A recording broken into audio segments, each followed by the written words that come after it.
அதிமுகவிலிருந்து பாரம்பரிய அதிமுக குடும்பத்தை சார்ந்த ஒருவர் இப்போ திமுகவுக்கு போயிருக்கார். நான் ஆல்ரெடி சொன்ன மாதிரி ரொம்ப முக்கியமான நபர் இவர்.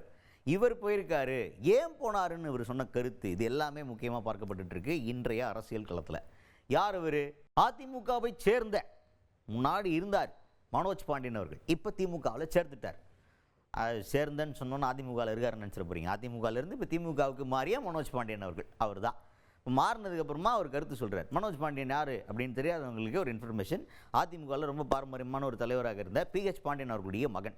ஸோ அவங்க வந்து அதிமுக குடும்பம், காலங்காலமாக பாரம்பரியமாகவே அதிமுகவுக்கு ஆதரவு கொடுத்துட்டு இருந்தவங்க, அதிமுகவில் செயல்பட்டு இருந்தவங்க.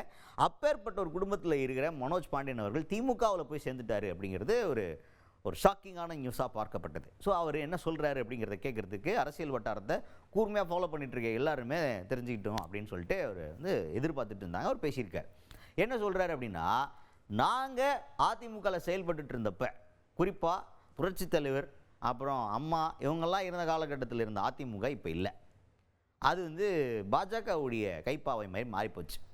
அப்போ இந்த கொள்கையெல்லாம் மறந்து அதிமுக வேற ஒரு கட்சி சொல்கிறத கேட்டு செயல்படுற ஒரு நிலைமைக்கு, வேற ஒரு கட்சியோட துணையோடு தான் செயல்பட முடியும் அப்படின்ற நிலைமைக்கு தள்ளப்பட்டோன்னே, இந்த கொள்கையெல்லாம் எங்கே இருக்குது, யார் பாதுகாத்துட்டு இருக்கா திராவிட கொள்கைகளை அப்படின்னு பார்த்தா திமுக தான் அதை சிறப்பாக செஞ்சுக்கிட்டு இருக்கிறாங்க. அதனால அந்த கொள்கைகளுக்காகத்தான் நான் இங்கே வந்து சேர்ந்துருக்கிறேன். இப்போ அந்த கொள்கைகள் இங்கே தான் இருக்குது, அதனால திமுகவில் நான் இணைஞ்சிருக்கிறேன் அப்படின்னு ஒரு கருத்தை முன் வச்சிருக்கிறாரு மனோஜ் பாண்டியன் அவர்கள். இந்த அனைத்து இந்திய அண்ணா திராவிட முன்னேற்ற கழகத்தை தோற்றுவித்த தலைவரும் அதற்கு பின்னாலே அந்த இயக்கத்தை பாதுகாத்து வளர்த்த அம்மா அவர்களும் எந்த சூழ்நிலையிலும் அந்த இயக்கத்தை எந்த இயக்கத்துக்கும் அடகு வைக்கவில்லை. அனைத்து இந்திய அண்ணா திராவிட முன்னேற்ற கழகம் என்பது அவர்கள் காலத்தில் இருந்த அதிமுக இல்லை.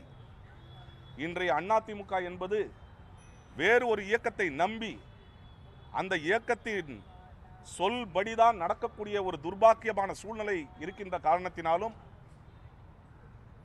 எந்த விதிகளை அந்த நிறுவன தலைவர் உருவாக்கினாரோ அதை காற்றில் பறக்கவிட்டு, எந்த கொள்கைகளுக்காக அந்த இயக்கம் உருவாக்கப்பட்டதோ அதையும் காற்றில் பறக்க விட்டுவிட்டு, இந்த இயக்கம் பாரதிய ஜனதா கட்சியினுடைய கிளை கழகமாக இங்கே செயல்படக்கூடிய சூழ்நிலையில்தான் திராவிட கொள்கைகளை பறைசாற்றக்கூடிய பாதுகாக்கக்கூடிய ஒரு இயக்கம் இந்த திராவிட முன்னேற்ற கழகம் என்பதை உணர்ந்து இங்கே நான் இணைந்திருக்கிறேன்.